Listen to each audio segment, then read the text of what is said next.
Hello, a warm welcome to all of you guys. And here we are for the exam recall series discussion. I'll show you the question first.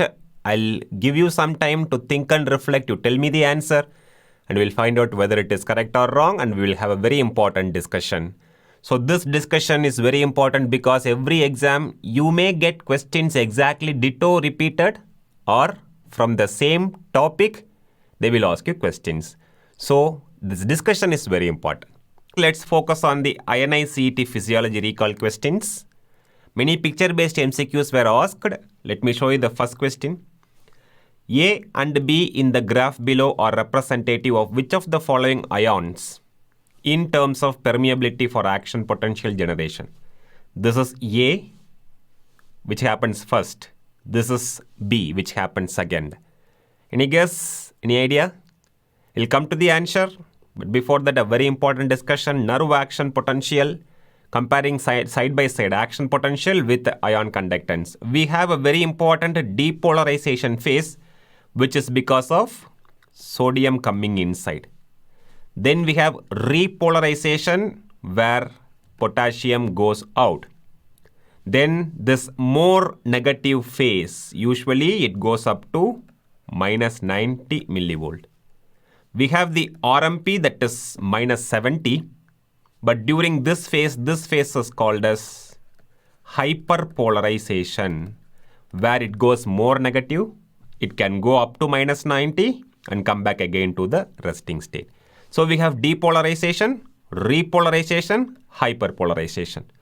Depolarization is because of sodium influx that happens first, so obviously this rise and fall is for sodium. Following depolarization, you will have repolarization, potassium moves out. So the second change is obviously for potassium. So first is sodium, depolarization. Second is potassium, repolarization. Now let's go into this graph. Obviously this A should be our sodium. B should be our potassium. So which option best to shoot here? A is sodium, B is potassium. So option 1 is correct here. Nerve action potential and ion conductance, this was asked before. This was actually a repeat MCQ. So A is sodium, B is potassium. Next, AIIMS, particularly this INI CET, is extremely known for asking brand new questions.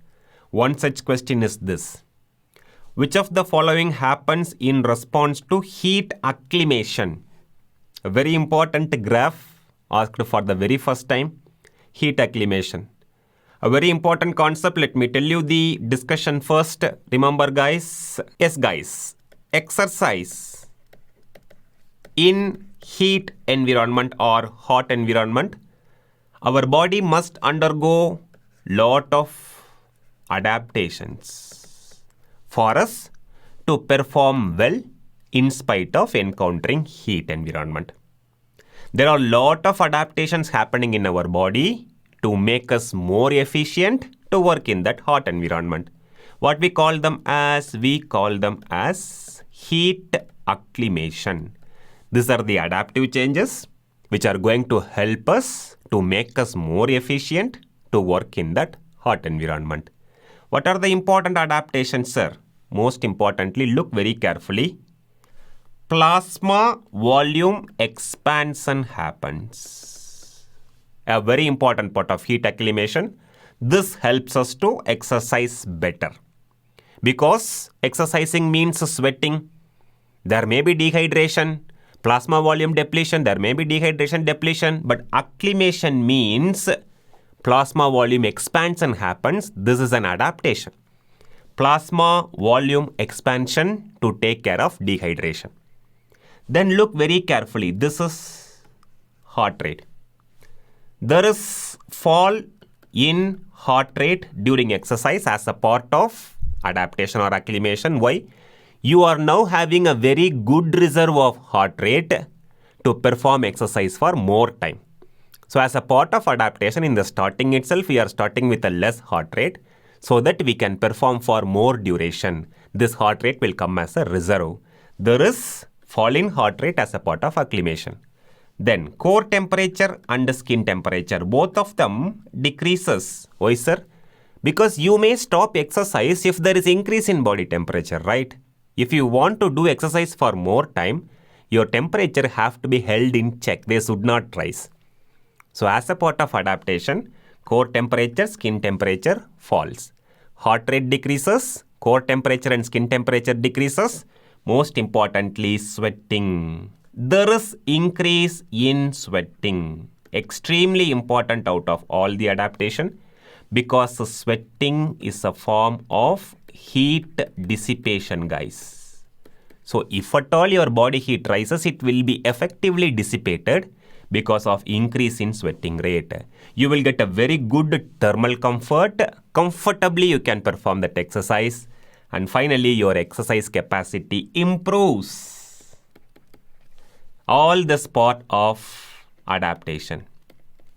So to perform better in the hot environment, what are all the adaptations needed?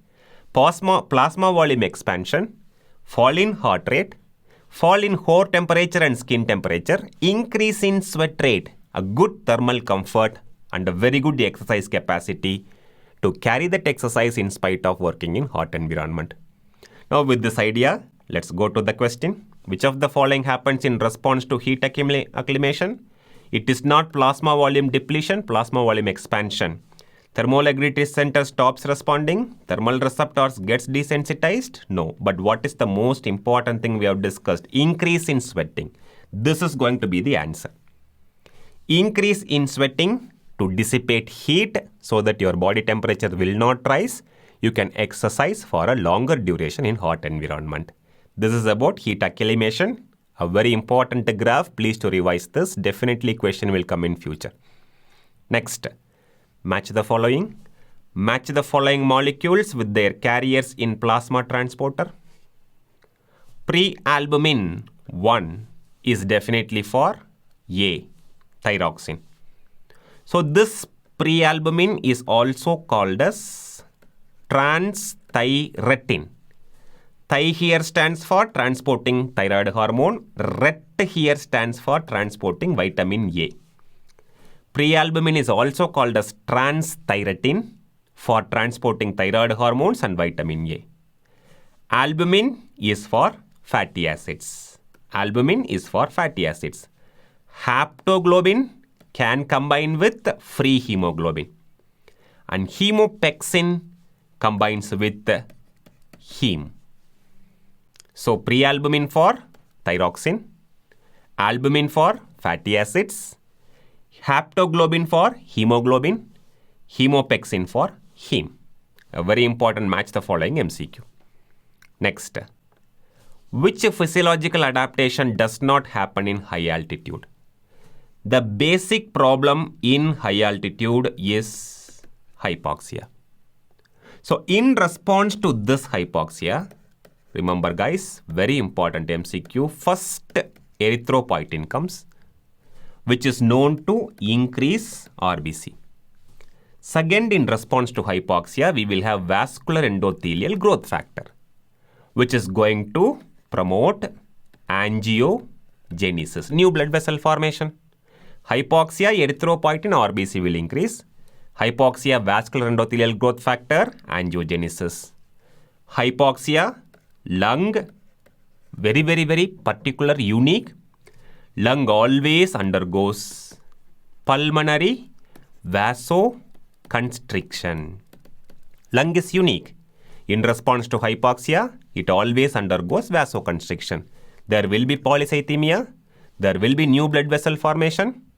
Most importantly, look very carefully guys, this hypoxia is going to stimulate ventilation.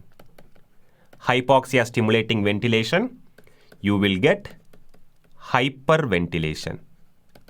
This hyperventilation is a form of carbon dioxide washout, leading to fall in H plus ions. So obviously pH will rise. We will tend to get respiratory alkalosis. Very important.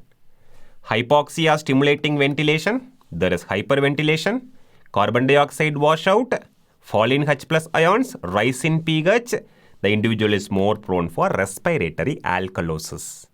Now, with this discussion, let's look into the question. Which physiological adaptation does not happen? Pulmonary vasoconstriction, yes. There is hypoxia. There is polycythemia. It should be respiratory alkalosis. The answer for this question is option D. It should be respiratory alkalosis. Which does not happen? Respiratory acidosis does not happen. It should be respiratory alkalosis. Now look into this next question, guys. Again asked repeatedly. I think more than third or fourth time they are repeating this MCQ. TENS is used to relieve pain. What is the mechanism behind it? Any guess? Very simple, guys. What does TENS stands for? Transcutaneous electrical nerve stimulation. And also remember, massaging. A gentle massage. For both TENS and massaging, what is the basis? Remember, guys, we have A beta group of fibers which are mainly responsible for conveying touch sensation.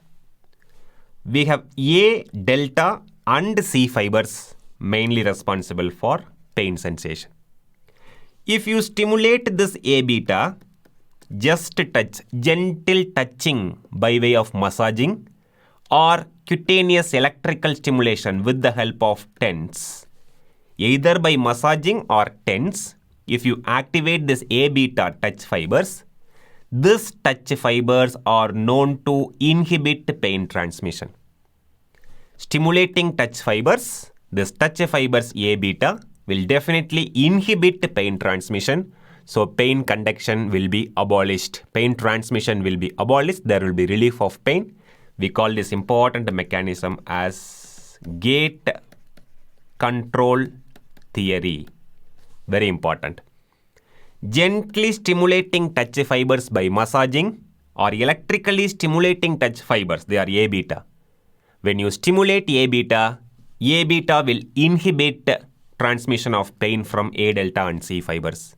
Touch fibers inhibiting pain transmission is gate control theory, proposed actually by, remember guys, Melzack and Wall. So massaging, pain relief. TENS, pain relief. Because they all act through gate control theory. Touch fibers inhibiting pain transmission is gate control theory. Now with this idea, look into the question. TENS is used to relieve pain. What is the mechanism behind it? Is gate control theory. Gate control theory, which is actually proposed by Melzack and Wall. Now, next question. Again a repeat MCQ. In the following diagram, the curve X represents the normal relationship of alveolar ventilation with PaCO2 when PaO2 is 100.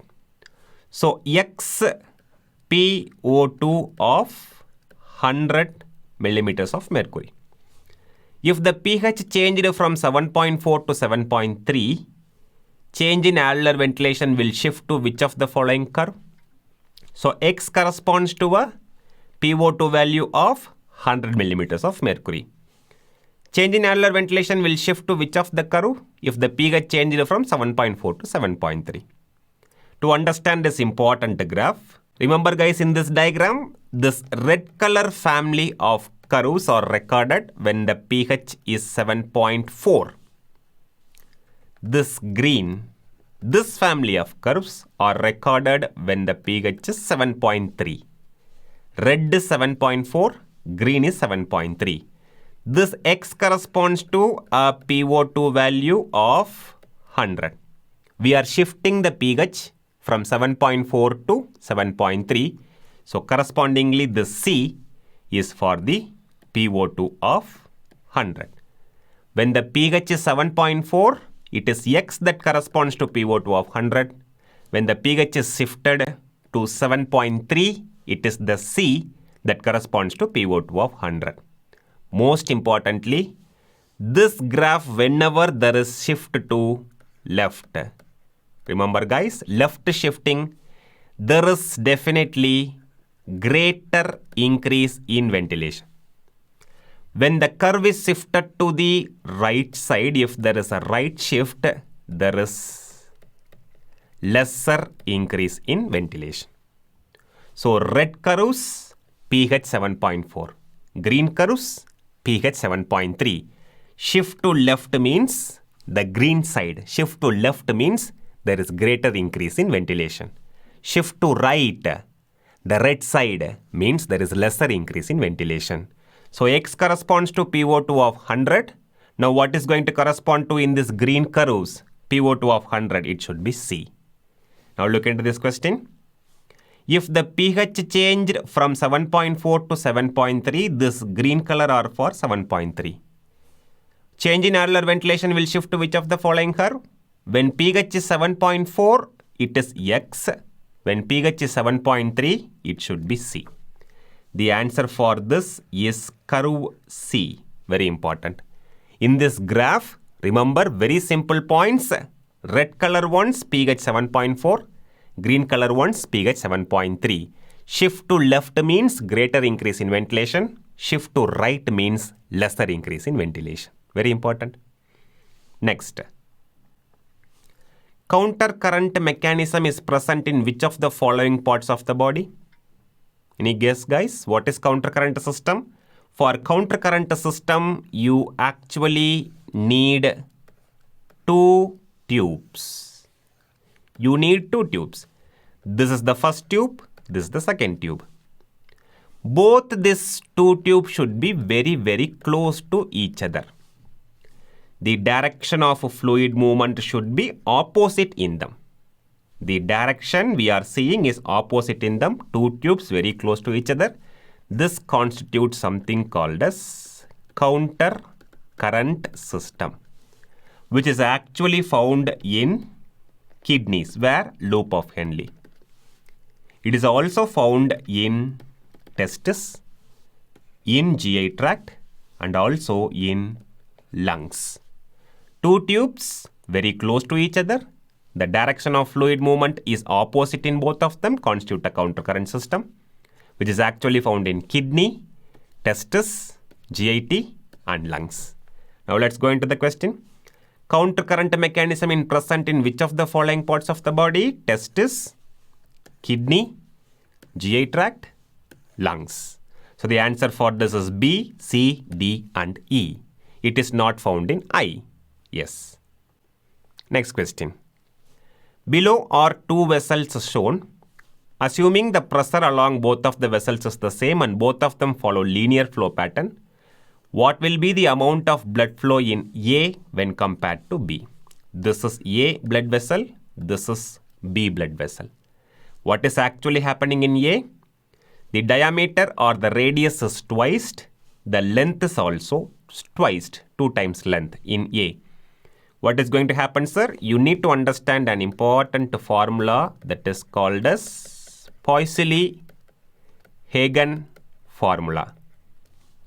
It is totally concerned with the blood flow. According to this, blood flow is directly proportional to pressure difference.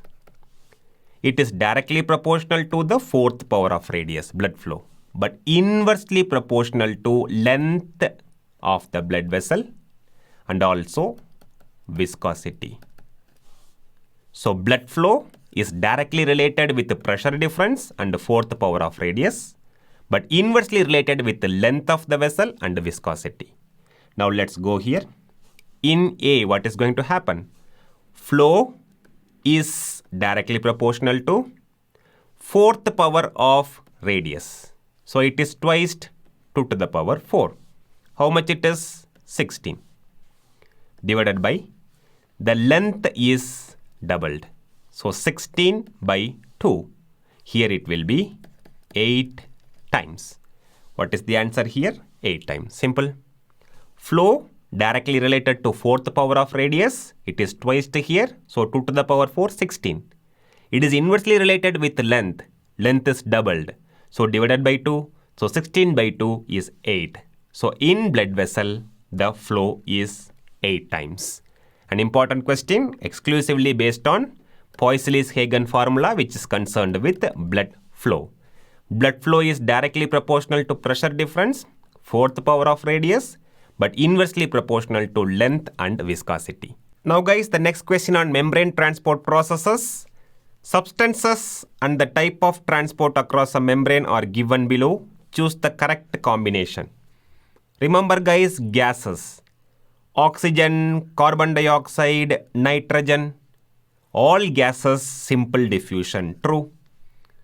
Glucose. Not only glucose, water. Facilitated diffusion with the help of carrier proteins. We have glucose transporter for glucose and aquaporins for water transport. Glucose and water, facilitated diffusion. True. Sodium, we have voltage gated sodium channel, which is NAV. Yes, sodium requires a voltage gated channel, which is NAV, voltage gated sodium channel. True. Sodium can be also transported using secondary active transport. We have sodium glucose co-transporters.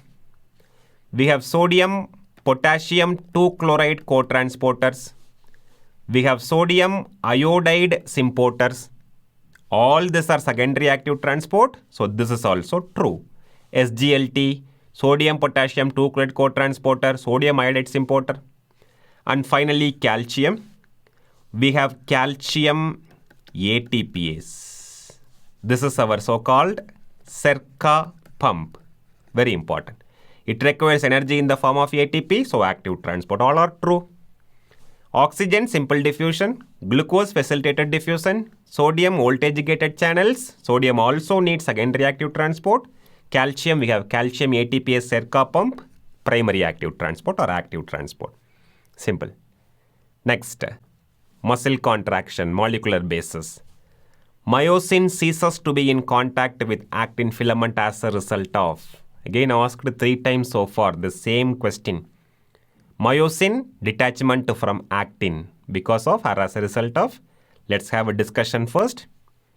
Muscle contraction, 4 important steps guys. 1, 2, 3, 4. This thin one is our actin. This thick one is our myosin. This myosin has got a head region. This head has got an important enzyme activity, ATPase. Normally, this head is oriented at an angle of 45 degree. Whenever ATP comes and combines with this head, this ATPase will be activated. Once it is activated, our ATP will be hydrolyzed to an ADP and a phosphate ion. Simple. Head with ATP, ATP is enzyme activated, automatically leading to ATP hydrolysis. Because of this hydrolysis, the head will move from 45 degree to 90 degree. There is hydrolysis. What will be attached here? ADP and a phosphate. Because of hydrolysis of ATP, head moved from 45 to 90 degree and this head now contains ADP and phosphate. Now only in the presence of calcium, very important, only in the presence of calcium, this myosin head will go and attach with actin. What orientation? 90 degree. What is attached? ADP and a phosphate. With this, our myosin head, it is attaching with actin. Most importantly, following this attachment, automatically ADP and a phosphate will be released. When ADP and phosphate are released from the head will tilt to 45 degree orientation. In the process of tilting from 90 to 45, it slides over one actin to the nearby actin filament. So because of head tilting from 90 to 45, it is now sliding from one actin to a nearby actin. What is actually happening? Sliding is happening. Sliding of what? Filaments. What filaments? Actin and myosin. This sliding is also called as power stroke, responsible for muscle contraction. When ADP and phosphate are released, the head moves from 90 degree to 45 degree, thereby sliding over another actin. So this is called as sliding of filaments or power stroke. Now the cycle is completed. To start the next cycle, this myosin head must detach from actin. For that, you need a new molecule of ATP. New molecule of ATP comes and combines, the step is going to get repeated again. So for myosin head detachment, you always need a new molecule of ATP. Important. Now let's answer this question.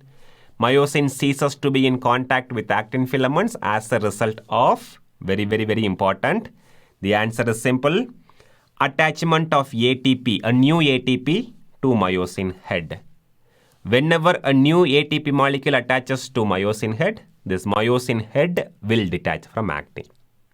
This is the molecular mechanism we have discussed, a very important one.